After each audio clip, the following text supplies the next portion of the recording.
खबरता तक पर दिखाए जाने वाले सुपरहिट फिल्मों की कहानियों की श्रृंखला की अगली कड़ी के रूप में जिस फिल्म की कहानी को लेकर मैं आप सबके समक्ष उपस्थित हुआ हूं, वह फिल्म है हेरा फेरी। यह फिल्म वर्ष 2000 में रुपहले पर्दे पर आई थी। इस फिल्म के निर्देशक थे प्रियदर्शन और फिल्म में मुख्य कलाकार की भूमिका अक्षय कुमार, सुनील शेट्टी, परेश रावल और तब्बू ने निभाई थी, जबकि असरानी, गुलशन ग्रोवर, मुकेश खन्ना आदि कलाकारों ने इसमें सहायक कलाकार की भूमिका निभाई थी। इस फिल्म में बेहतरीन नृत्य और संगीत का भी समायोजन किया गया था।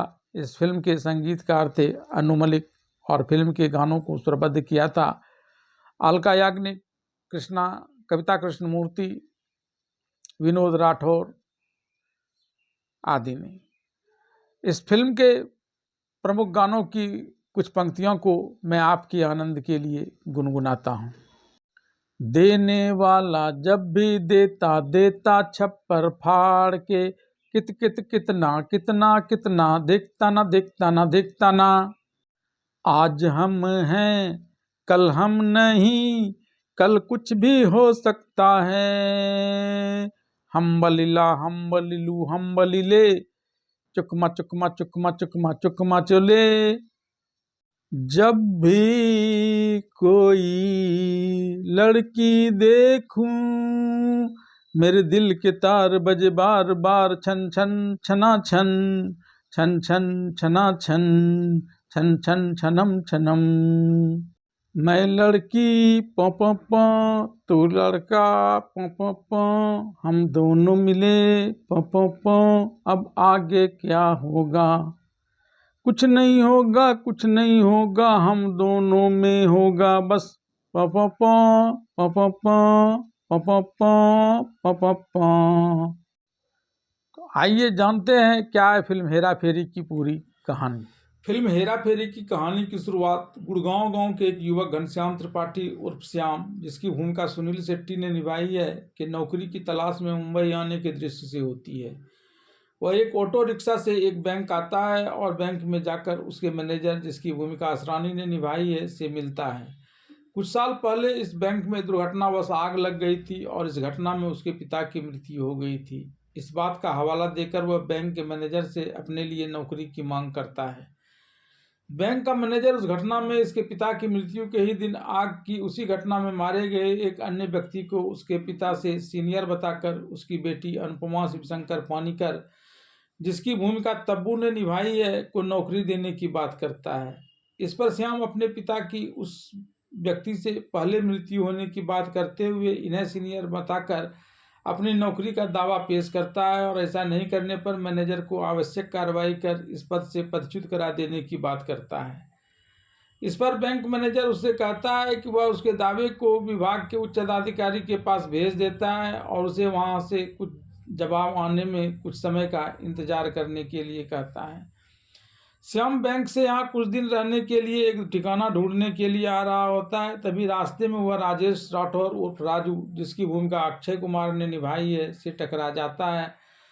इस क्रम में उसका पर्स वहां गिर जाता है और वह राजू को जेब कतरा समझकर उसका पीछा कर उससे भिड़ जाता है। उसके पॉकेट से पर्स निकाल लेता है। फिर जब वह वहीं पर गिरी अपनी पर्स देखता है तो उसे भी उठा लेता है।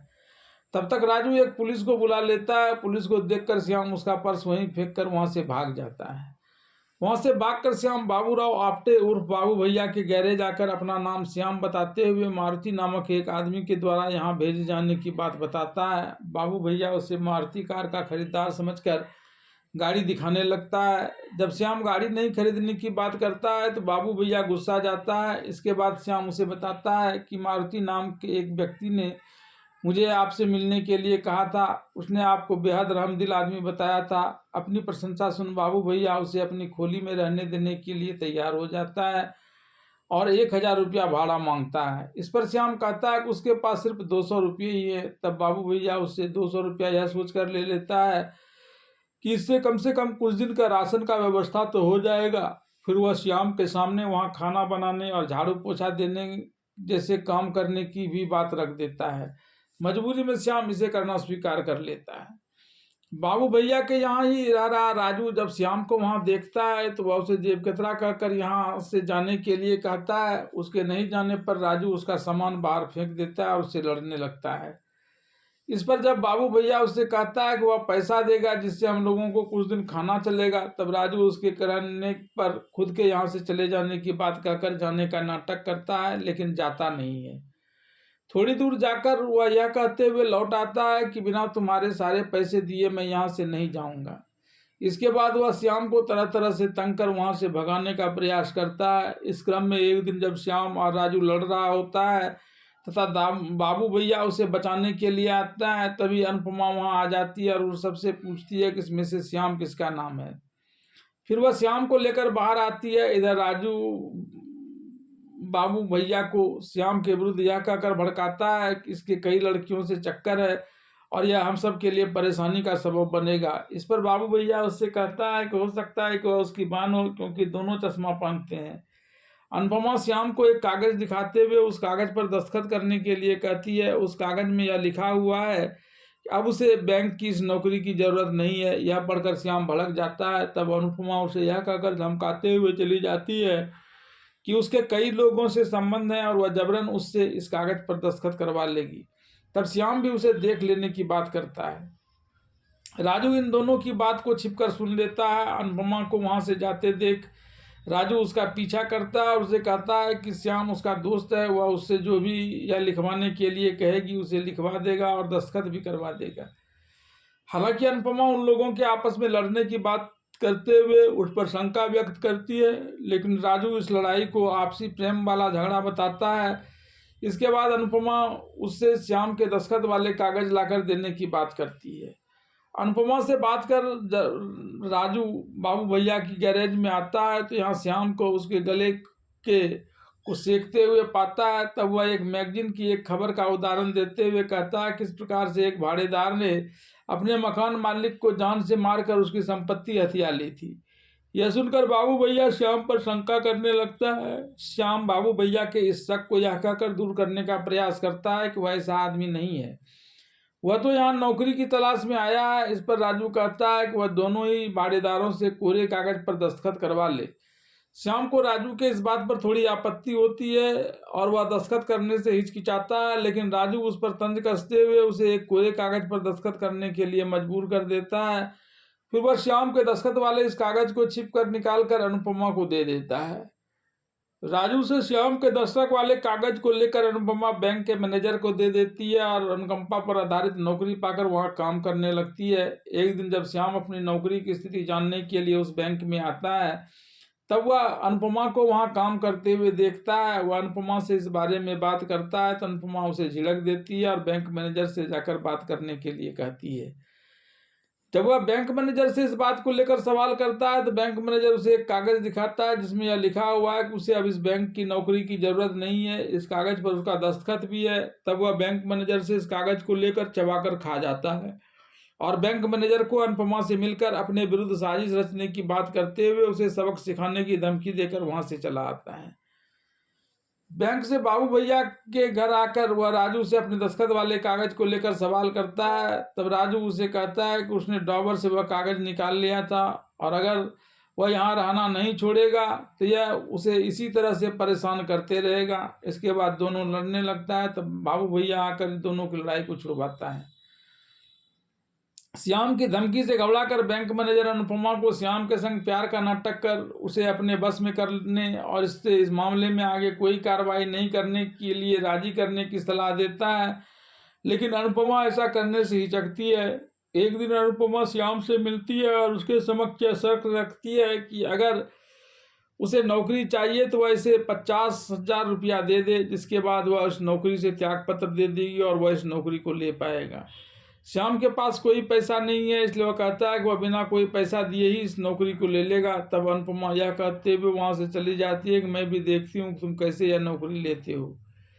एक दिन जब अनुपमा बैंक में काम कर रही होती है तभी उस बैंक में खड़ग सिंह नामक एक व्यक्ति, जिसकी भूमिका ओमपुरी ने निभाई है, वहां घनश्याम घनश्याम करते हुए आता है और घनश्याम को वहां नहीं पाकर बैंक में तोड़ फोड़ करने लगता है।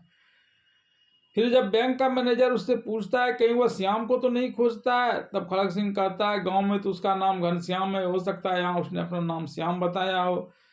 तब बैंक का मैनेजर उसे बताता है कि वह यहाँ नौकरी करने के लिए आया तो जरूर था, लेकिन जब उसे नौकरी नहीं मिली तो वह कहीं चला गया है। इस पर खड़ग सिंह सबको अपनी लाचारगी बताते हुए कहता है कि घनश्याम ने उससे 30,000 रुपये उधार लिए थे और जल्दी ही लौटाने की बात कही थी।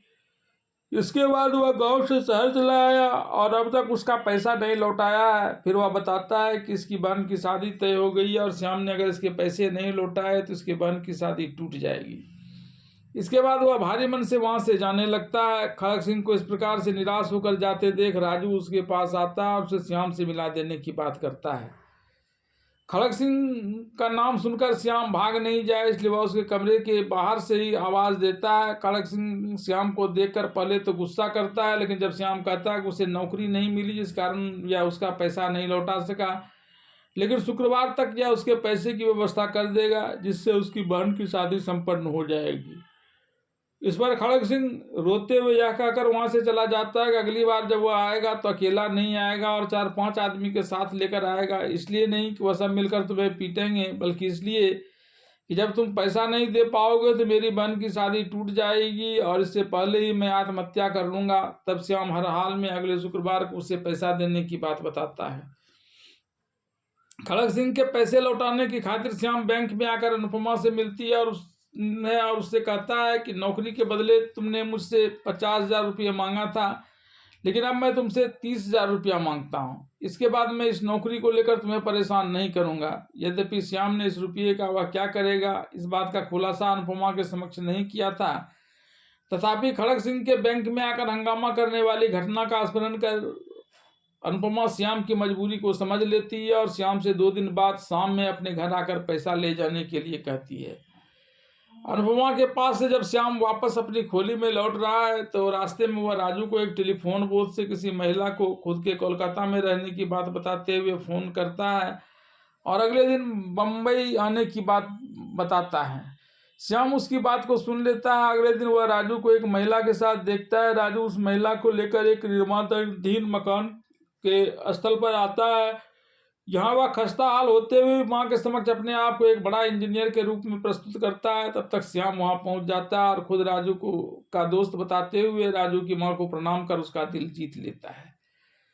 फिर वह राजू को एक तरफ ले जाकर उससे अपने पैसे मांगता है और नहीं देने पर उसके पोल खोल देने की बात करता है। राजू से पैसा लेकर श्याम वहाँ से चला आता है। शाम में अपनी खोली में आने पर श्याम जब राजू को देखता है तो वह राजू से कहता है कि मैं चाहता तो तुम्हारी पोल खोल सकता था, लेकिन मैंने ऐसा नहीं किया। तब वह बाबू भैया को भी राजू के द्वारा इस प्रकार से अपनी मां को ठगने की बात बताता है। बाबू भैया जब राजू से इस हरकत को लेकर सवाल करता है कि वह अपनी मां को क्यों ठग रहा है, तो राजू कहता है कि बचपन में उसकी मां ने बड़े दुख उठाए, लेकिन इसकी हर सुख सुविधा का ख्याल रखा। अगर इसकी मां को यह पता चलेगा कि उसका बेटा इस शहर में ही एक छोटा मोटा काम करता है तो उसके दिल को बड़ा धक्का लगेगा। वह अपनी माँ को किसी भी हालत में दुखी नहीं देखना चाहता है, इसलिए वह अपनी माँ को खुद के कोलकाता में रहने और इंजीनियर होने की बात बताता है। इस पर बाबू भैया कहता है कि यहाँ तो सब परेशान ही परेशान है। मुझे भी एक छोटी सी परेशानी है कि मेरे पिताजी ने यह गैरेज खोला था और माँ के बीमार पड़ने पर बड़े कर्ज लिए थे। अब वे इस सदमे में चले गए और पैसे नहीं लौटा पाए, लेकिन अब मैं उनके सारे कर्जों को चुकाना चाहता हूं ताकि मैं भी अपना सिर उठाकर जिंदगी जी सकूं। श्याम जब निर्धारित तिथि को अनुपमा के घर पैसा लेने जाता है तो यहाँ उसे खुद से भी बदतर स्थिति देखने को मिलती है। अनुपमा का मकान मालिक उससे लंबे समय से बकाया के अपने किराए के एवज में 50,000 रुपया मांगता है और नहीं देने की स्थिति में उसके सामान को उलटने पलटने लगता है। इसके बाद वह कुछ दिनों में पैसा नहीं मिलने पर उसके सारे सामान को कब्जे में लेकर उसे और उसकी बीमार मां को धक्का देकर यहाँ से भगा देने की धमकी देते हुए चला जाता है। श्याम के आने पर अनुपमा उसे बताती है कि वह अपने मकान मालिक और अन्य बकायेदारों के पैसे देने के लिए उससे 50,000 रुपये मांगे थे। इसके बाद वह अनुपमा को अपना हस्ताक्षर वाला इस्तीफा का कागज श्याम को देते हुए कहती है कि तुम या नौकरी ले लो या इसे बेच कर या कर्जे लेकर पैसे बना लो, कुछ पैसे तुम रख लेना, कुछ पैसे मुझे देना, ताकि मैं इस मकान मालिक को देकर जिल्लत भरी जिंदगी से मुक्ति पा सकूं। इसके बाद श्याम अनुपमा के इस्तीफा देने वाले उस कागज को फाड़कर फेंक देता है। इस घटना को देखकर अनुपमा के दिल में श्याम के प्रति अपार श्रद्धा उमड़ने लगती है। अनुपमा के घर से लौट रहा श्याम रास्ते में एक बोतल दारू खरीद कर पीते हुए खोली में आता है और बड़बड़ाने लगता है कि अब तो उसे पैसे मिले नहीं। ऐसे में खड़ग सिंह की बहन, जिसे अपनी बहन से भी वह ज्यादा मानता है, उसकी शादी टूट जाएगी। फिर वे तीनों मिलकर अपने दुर्भाग्य पर जश्न मनाते हुए शराब पीते हैं और बड़े बड़े ख्वाब देखते हैं। बाबू भैया और राजू पैसे कमाने का ख्वाब देखता है, तो श्याम अनुपमा को लेकर नशे में अपना परिवार बसाने का ख्वाब देखता है। इसके बाद सब बेसुध होकर सो जाते हैं। रात में जब ये सभी गहरी नींद में सो रहे होते हैं, तभी फोन की घंटी घनघनाने लगती है। नींद में ऊँघते हुए ही श्याम फोन के रिसीवर को उठाता है, तो उधर से इसे कबीरा का फोन होने की बात बताया जाता है। यह सुनकर श्याम रिसीवर को रख देता है, लेकिन कबीरा उसे फिर फोन करता है और उसे स्टार फिशरीज का मालिक देवी प्रसाद बताते हुए उसकी पोती के अपने चंगुल में होने की बात बताता है। उसकी पोती रोही के रिहाई के बदले फिरौती में वह 10 लाख रुपया मांगता है। इस मामले की जानकारी पुलिस या कहीं भी देने से मना करता है। पोती रेनू की चर्चा होने पर श्याम बाबू भैया को यह बात बताता है। तब बाबू भैया उसे रेनू नाम की कोई पोती नहीं होने की बात बताता है। सुबह राजू श्याम से इस फोन को लेकर चर्चा करता है। इस पर श्याम कहता है कबीरा नाम का कोई गैंगस्टर स्टार फिशरीज के मालिक देवी प्रसाद की पोती रेनू का अपहरण कर 10 लाख रुपये फिरौती मांग रहा है। इस पर राजू श्याम से कहता है कि स्टार फिशरीज के फोन का नंबर कैसे पता चलेगा। तब बाबू भैया बड़े ही भोलेपन से कहता है कि कबीरा को फोन करके उससे पूछ लो। इस पर राजू और श्याम बाबू भैया का मुंह देखने लगता है। फिर वह श्याम की मदद से फोन की डायरेक्टरी में से स्टार फिशरीज के मालिक देवी प्रसाद का नंबर पता कर लेता है। राजू स्टार फिशरीज के मालिक देवी प्रसाद, जिसकी भूमिका कुलभूषण खरबंदा ने निभाई है, इससे कबीरा, जिसकी भूमिका गुलशन ग्रोवर ने निभाई है, कि द्वारा मांगे जा रहे 10 लाख रुपये का दूना वसूल कर आधा पैसा कबीरा को और आधा पैसा आपस में बांट लेने की बात करता है। शुरू में तो बाबू भैया और श्याम दोनों ही इसका विरोध करते हैं, लेकिन जब राजू उन्हें समझाते हुए कहता है कि माता लक्ष्मी इस समय उन लोगों को पैसा देकर इन्हें कष्टों से निवारना चाहती है, राजू का यह तर्क सुनकर सब कोई उसके लिए राजी हो जाता है। तब राजू श्याम को देवी प्रसाद को फोन कर उसके पोते के अपहरण के फिरौती के रूप में 20 लाख रुपया देने के लिए कहता है। पैसे कहाँ और कब पहुंचाना है, इसे वह अगले दिन बताने की बात करता है। इसके बाद जब कबीरा का फोन उसके पास आता है, तो वह उससे फिरौती की राशि का देने का दिन, समय और स्थान पूछ लेता है और फिर देवी प्रसाद को फोन कर उस निर्धारित स्थान से थोड़ी दूर आगे आकर फिरौती की राशि देने की बात करता है। साथ ही यह उसे चेतावनी भी देता है कि वह वहाँ अकेले ही आए और किसी को भी इसकी जानकारी नहीं दे। देवी प्रसाद इस मामले में किसी को कुछ नहीं बताता है, यहाँ तक कि उसने अपने ज़्यादातर नौकरों की भी छुट्टी कर दी है। तभी एक दिन उसका पड़ोसी पुलिस कमिश्नर, जिसकी भूमिका मुकेश खन्ना ने निभाई है, इससे मिलने उसका घर आता है। यहाँ देवी प्रसाद का एक विश्वस्त नौकर उसे सारे बातों की जानकारी दे देता है। तब वह पुलिस इंस्पेक्टर को बुलाकर अपनी निगरानी में पुलिस टीम को लेकर इस प्रकार से देवी प्रसाद पर नजर रखते हुए कबीरा गिरोह को पकड़ने के लिए चला जाता है, जिसमें किसी को भी किसी प्रकार का कोई शक नहीं हो। पैसे मिलने की आशा ने इन सभी को पूरे उत्साह से भर दिया है। श्याम अनुपमा से जाकर उसे पैसे देने की बात करता है, ताकि वह मकान मालिक को पैसे देकर निश्चिंत होकर अपनी माँ के साथ उसके घर में रह सके। हालांकि अनुपमा के यह पूछने पर कितने पैसे वह कहाँ से लाएगा, वह उसे कुछ नहीं बताता है। इधर बाबू भैया ने तो खुशी से पूरा आसमान ही अपने सिर पर उठा लिया है। दर्जी को नए कपड़े सिलने देने के बाद उसने अपने सारे बकायेदारों को 4 दिन के अंदर आकर रुपये ले जाने की बात करता है। खुशी में बाबू भैया सारे राज भी खोल सकता है, इसलिए राजू बाबू भैया को लेकर अपनी खोली में आ जाता है और फिर चेहरे पर हेलमेट लगाकर तीनों एक मोटरसाइकिल से देवी प्रसाद को जहाँ बुलाया था वहाँ आ जाते हैं। कबीरा का आदमी बताए गए निर्दिष्ट स्थान पर पहुंचकर पैसे लेकर इन लोगों के आने का इंतजार करता है और पल पल की जानकारी कबीरा को देता है। तभी देवी प्रसाद एक ब्रीफकेस में फिरौती का रकम लेकर आता है। श्याम जैसे ही फिरौती वाले रुपये से भरे उस ब्रीफकेस को लेता है, वैसे ही पुलिस वहां आकर इन सब पर रिवॉल्वर तान देती है और ब्रीफकेस लेकर देवी प्रसाद के पोती के बारे में पूछती है। तब बाबू भैया सारे बातों की जानकारी पुलिस को बता देता है, लेकिन पुलिस इस पर भरोसा नहीं करती और इस सबको गिरफ्त में लेकर देवी प्रसाद की पोती रेनू के पास ले जाने के लिए कहती है। हालांकि देवी प्रसाद अपने पड़ोसी पुलिस कमिश्नर को इस मामले में हट जाने के लिए कहता है, लेकिन वहां पुलिस का कर्तव्य निभाने की बात कहकर वह राजू, बाबू भैया और श्याम को लेकर जाने लगता है। इस बीच वहां चल रहे साइकिल रेस का फायदा उठाकर राजू, श्याम और बाबू भैया पुलिस को चकमा देकर भागकर अपनी खोली में पहुंच जाते हैं। इस धंधे में खतरे को देखते हुए बाबूराव और श्याम दोनों में से कोई अब दोबारा आगे नहीं बढ़ना चाहता है। सिर्फ राजू ही है जो अकेला अभी भी आगे सबको लेकर इस धंधे में बढ़ना चाहता है। श्याम देवी प्रसाद को फोन कर सारी बात बता देना चाहता है, तब राजू उससे भिड़ जाता है। बाबू भैया के यहाँ पहुँचने पर उसका चश्मा गिर जाता है, जिससे वह परेशान हो जाता है। तभी उससे उधार मांगने वाला वहाँ पहुँच जाता है। तब राजू किसी तरह से उसे कुछ दिन और मोहलत देने की बात कहकर और सभी को वहां से हटा देता है। इधर श्याम जब अनुपमा के पास यह कहने के लिए आता है कि वह उसके पैसे नहीं दे पाएगा, तब इससे पहले कि वह अनुपमा से ऐसा कह पाता, उसकी माँ श्याम को मकान मालिक समझकर अपना माथा पीटने लगती है कि फिर सबको वह इस घर से निकालने के लिए आ गया है। तब अनुपमा अपनी माँ को समझा बुझाकर श्याम से पूछती है कि वह क्या कहने के लिए आया है। तब श्याम इस दृश्य को देखकर कुछ कह नहीं पाता और यह कहकर चला जाता है कि मकान मालिक को पैसे भी तो देने हैं। खोली में आने पर राजू कहता है कि उसने अपनी माँ को जो सपने दिखाए थे, इसके लिए वह इस अफसर को अपने हाथ जाने नहीं देना चाहता है। तब श्याम और बाबू भैया भी उसका साथ देने के लिए तैयार हो जाते हैं। तभी उसके फ़ोन की घंटी घनघना उठती है और राजू श्याम से कहता है कि यह फ़ोन उठा, यह कबीरा का ही फ़ोन होगा। कबीरा फ़ोन पर इन लोगों को धमकाते हुए कहता है, कल तुम लोगों ने छल किया, लेकिन मैं तुम लोगों को एक और मौका देता हूँ। कल तुम लोग पैसे लेकर स्टेडियम में आना, वहाँ पैसे के बदले तुम्हें तुम्हारी पोती रेनू को सौंप दिया जाएगा। लेकिन इस बार कोई चालाकी नहीं करना, कोई पुलिस नहीं आना चाहिए, नहीं तो मैं तुम्हारी पोती के साथ क्या बर्ताव करूँगा तुम सब इसे समझते हो। कबीरा के फ़ोन आने के बाद श्याम देवी प्रसाद को फ़ोन लगाता है और उससे दूनी रकम यानी 40 लाख रुपये लेकर आने के लिए कहता है। देवी प्रसाद इन लोगों की बात मान लेता है।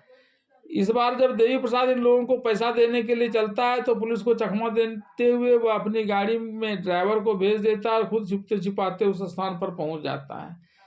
इसके बाद जब राजू बाबू भैया और श्याम पैसा लेने के लिए घर से निकलने लगता है, तब वहाँ खड़क सिंह कई आदमी को लेकर पहुंच जाता है। हालांकि ये तीनों खड़क सिंह को चकमा देते हुए वहां से निकलकर देवी प्रसाद के पास आ जाता है। देवी प्रसाद इस बार बिना अपनी पोती रेनू को लिए पैसा देने के लिए तैयार नहीं होता है। तब यह तीनों उसे अपना चेहरा दिखाते हुए कहता है कि उसने इस लोगों पर भरोसा करना होगा। तभी देवी प्रसाद इन लोगों को 40 लाख रुपया दे देता है। राजू 20 लाख रुपया अपने पास रख लेता है और 20 लाख रुपया श्याम को देते हुए कहता है कि वह इसे लेकर कबीरा को देकर रेनू को ले आए और उसे देवी प्रसाद को सौंप दे। कबीरा पैसे लेकर रेनू को छोड़ तो देता है, लेकिन अगले ही पल उसके आदमी श्याम से रेनू को छुड़ाने के लिए उस पर हमला कर देता है। तब तक राजू भी वहां आ जाता है और रेनू को कबीरा के गिरोह के चंगुल से बचाने के लिए उस सब से भिड़ जाता है। राजू और श्याम के साथ कबीरा के गिरोह की जमकर लड़ाई होती है। श्याम को पिटता देख खड़क सिंह भी अपने आदमियों के साथ मिलकर कबीरा के गिरोह के साथ लड़ने लगता है। तब तक पुलिस भी वहां आ जाती है, सभी को हथियार डाल देने के लिए कहती है। इस बीच राजू और श्याम रेनू को लेकर किसी तरह बचते बचाते वहां से भाग जाता है और रेनू को देवी प्रसाद को सौंप देता है। राजू बाबू भैया और श्याम को घर जाने के लिए कहता है और रुपये लेकर थोड़ी देर में वहां आने की बात करता है। घर आकर श्याम और बाबू भैया पैसे मिलने की खुशी में बड़े बड़े ख्वाब देखने लगते हैं, लेकिन जब 5 घंटे बीत जाने पर भी राजू वहां नहीं आता है, तब इन लोगों को राजू के पैसे लेकर वहां से भाग जाने की चिंता सताने लगती है। इसके बाद गुस्सा कर श्याम पुलिस को अपनी संलिप्तता बताते हुए बता देता है कि उन लोगों के साथ एक राजू भी था, वह सभी को गिरफ्तार कर ले। इस बीच राजू वहां आ जाता है और उन लोगों को बताता है कि वह पैसा लेकर भागा नहीं था, बल्कि सबसे पहले वह इस पैसे को लेकर खड़क सिंह को देने के लिए चला गया था ताकि उसकी बहन की शादी में कोई रुकावट नहीं आए। फिर वह अपनी माँ को लाने चला गया था। उसकी माँ गाड़ी में बाहर बैठी उसका इंतजार कर रही है और यह इन दोनों का पैसा देने के लिए ही इस खोली में आया है। तब यह सुनकर बाबू भैया और श्याम चिंता में डूब जाते हैं और राजू को बताते हैं कि इन लोगों ने गुस्सा कर पुलिस को सारी बातें बता दी है। यह सुनकर राजू भी अपना माथा पीट लेता है। तब तक पुलिस वहां आ जाती है और इन लोगों को गिरफ्तार कर लेती है। इससे पहले कि पुलिस इन लोगों को गिरफ्तार कर थाना ला पाती, देवी प्रसाद वहां पहुंच जाता है और पुलिस से कहता है कि अपराधी नहीं है, इसने ही मेरी पोती को अपराधियों से छुड़ाया, इसलिए मैंने इन लोगों को पैसे दिए हैं। तब पुलिस इन लोगों को छोड़ देती है। तभी वहाँ फ़ोन की घंटी घनघना उठती है। बाबू भैया देवी प्रसाद को बताते हैं कि यह फ़ोन उसका है, लेकिन देवी प्रसाद जोर देकर कहता है कि यह फ़ोन उसका नहीं बल्कि इन लोगों का ही है। तब श्याम फ़ोन को रिसीव करता है। इस फ़ोन पर दूसरे सिरे से देवी प्रसाद की पोती रेनू फ़ोन करती है और कबीरा स्पीकिंग बोलती है। इसके बाद सब हंसने लगते हैं और देवी प्रसाद बताता है कि रेनू ने उसे सारी बातें बता दी थी, किस प्रकार से इन लोगों ने कबीरा की ओर से जान पर खेलकर लड़कर भिड़कर उसकी जान बचाई थी और रेनू को लाकर इसे सौंपा था। इस दृश्य के साथ ही फिल्म हेरा फेरी की कहानी यहीं समाप्त हो जाती है।